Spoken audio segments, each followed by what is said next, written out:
You know those incredibly strong neodymium magnets? The ones that are so powerful that when you get them near each other, they just snap together? Oh yeah, with that insane force. Right, it's this undeniable, literally magnetic pull. But if you take those exact same magnets and you just flip one of them around, They violently repel each other. exactly, the closer you push them together, the more they just push back. You can actually feel the invisible force field. Your hands physically cannot force them to touch. And that physical repulsion is like the perfect representation of one of the most disorienting relationship dynamics ever.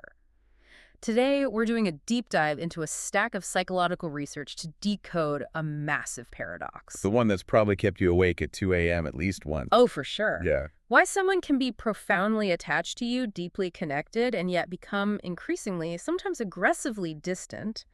We're looking at a very misunderstood version of avoidant attachment. So, okay, let's unpack this. To really get how this invisible force field activates, we had to totally throw out the traditional stereotype of the avoidant partner. Because the cultural assumption is that they're just cold, right? Right. That they're distant from day one, aloof, totally unfeeling. Yeah. But the psychology we are analyzing today completely shatters that. It really does. Yeah, we can't start by looking at how the avoidant person pulls away. We actually have to start with how they connect. Which is the most jarring part of this whole phenomenon. Exactly, because they aren't distant initially. Not at all. No, at first, there's often this incredibly powerful emotional or, even spiritual connection. We're talking about those intense, hours-long conversations. Where you just completely lose track of time. Yeah. Frequent texting, a profound sense of closeness. The avoidant person gives you this undeniable feeling of, wow, this person truly understands me. It's intoxicating. What's fascinating here is the internal conflict that begins to brew right beneath the surface of that intoxicating connection. Because they aren't faking it, right? No, not at all. They are experiencing genuine attachment. They want connection just as much as anyone else. I mean, it's a fundamental human drive. Right. But simultaneously, someone with avoidant trauma carries this profound subconscious terror of vulnerability. So as the bond deepens, a whole cascade of dormant fears suddenly activates. I was actually trying to visualize what's happening in their brain, and the best way I can describe this nervous system is like a faulty smoke detector. Oh, I like that. Yeah, like imagine you invite someone into your home and you build a beautiful, warm, crackling fire in the fireplace. It's safe, comforting, exactly what you want. Right, it's contained. Exactly. But that faulty smoke detector up on the ceiling, it can't tell the difference between the safe fireplace and the entire house burning down. So the alarms just start screaming. That's precisely the mechanism. Safety for an avoidant nervous system has been historically linked to distance. So closeness is literally a threat. Yes, when you get close, their brain registers that as a threat to their survival. Fear of being exposed, fear of losing independence, fear of inevitable rejection. It's not just a passing worry. No, it's a somatic physiological panic response.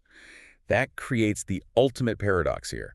The stronger the attachment becomes, the stronger the instinct to retreat. Which is just heartbreaking because the very thing making the relationship beautiful is what destroys it.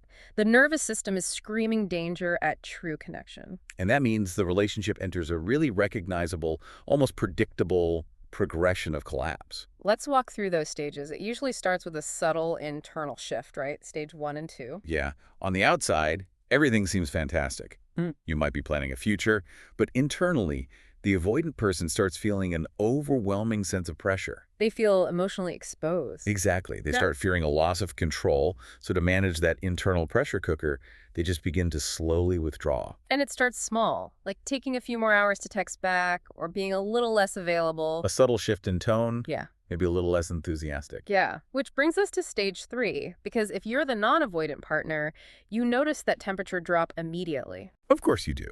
And naturally, you try to reconnect. In a secure dynamic, you'd move toward them to fix the invisible leak. You ask questions like, hey, you've seemed quiet lately. Is everything okay? You express concern. But remember that faulty smoke detector. Right. They're already on the brink of panic. Exactly. So your perfectly healthy attempt to show love is perceived as a massive threat. It feels like you're pouring gasoline on the fire. Because asking for clarity feels like an intense demand to them. Yes.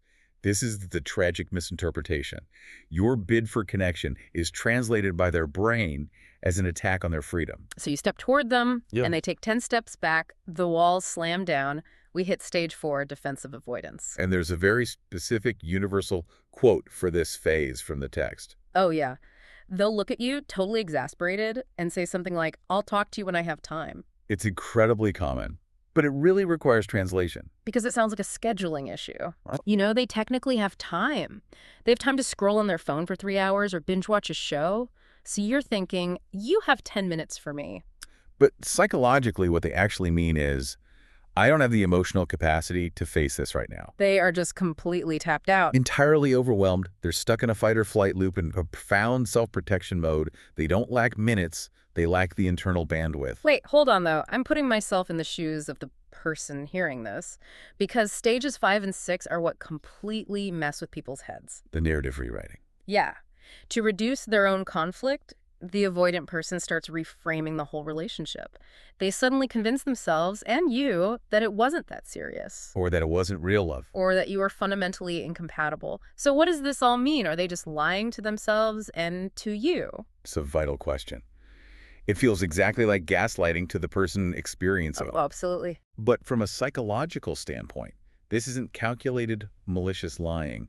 It's an unconscious defense mechanism called cognitive distancing. Like an emergency emotional shutdown strategy. Exactly. The emotional intensity became so terrifying that their brain literally had to alter the narrative of reality just to reduce the distress. But how does the brain even do that? How do you just rewrite a memory?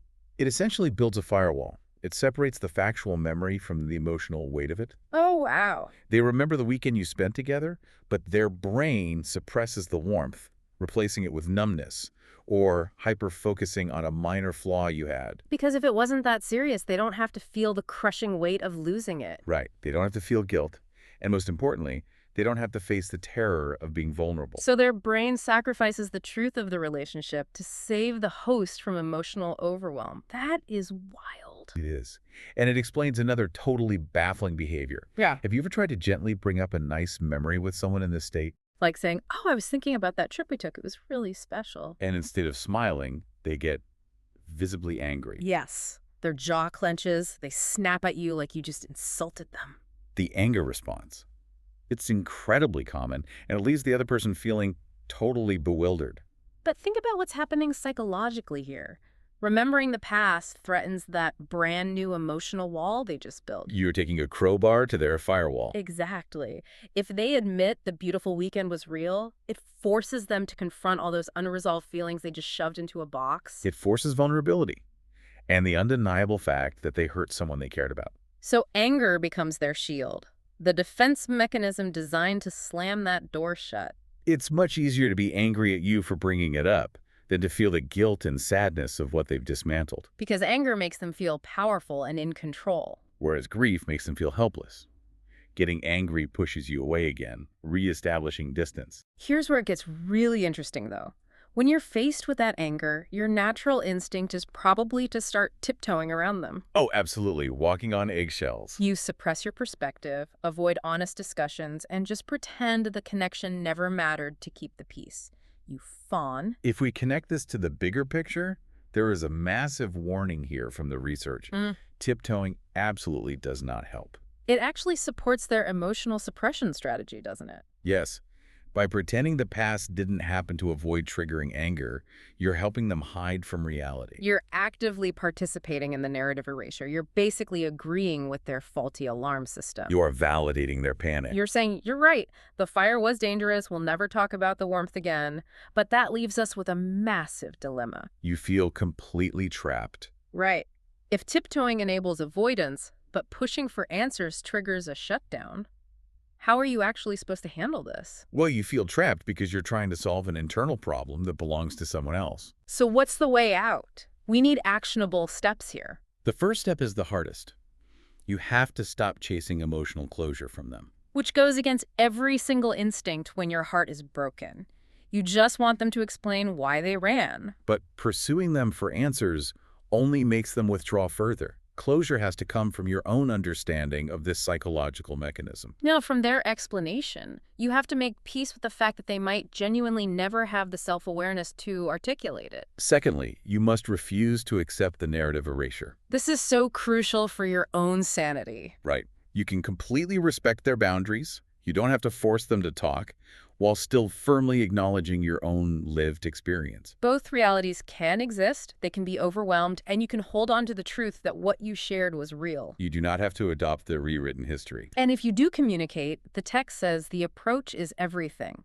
Speak calmly, completely devoid of high emotional intensity. Because high intensity triggers the smoke detector. Right. Speak your truth without chasing approval. Say something like, I know what we shared was meaningful to me. I'm not going to pretend it never existed. That is such a grounded response. It communicates clarity, but completely removes the demand. You aren't trying to force an apology or begging them to agree.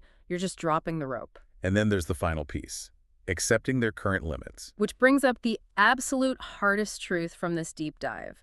Sometimes the avoidant person truly did care deeply about you. The connection was real. They felt it.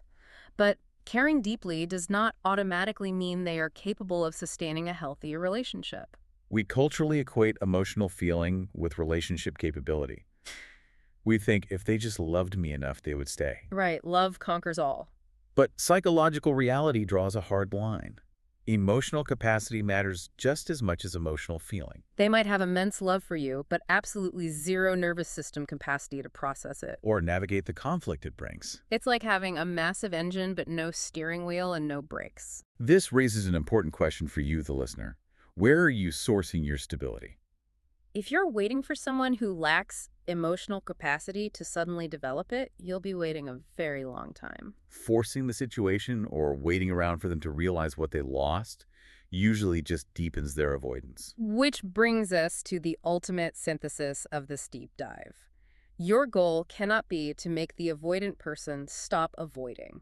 That is an impossible task. It's a psychological rewiring that is entirely up to them. The real vital shift is that you must stop organizing your emotional life around their avoidance. That is the exact moment the dynamic loses its power over you. When you stop shrinking your needs and rewriting your history. When you stop waiting for a faulty smoke detector to magically become a reliable home security system. You accept them exactly as they are, incapable right now, and you move forward. You stop letting their lack of capacity dictate your reality. And I want to leave you with a final thought to mull over, building on this idea of emotional capacity. It's a really important concept. Yeah. Think of emotional capacity like a physical muscle. It has to be developed through practice, vulnerability, working through conflict. It takes tension to grow strong. Exactly. So if you spend all your time adapting to someone else's limitations, what does that mean for your own emotional muscles? Wow. Are you accidentally training yourself to need less, just to accommodate someone who can't give more? If you keep flipping your own magnet around just to keep from pushing them away, you might completely forget how it feels to finally just snap into a secure connection with someone who is actually ready for you. Think about that. Thanks for joining us on this deep dive.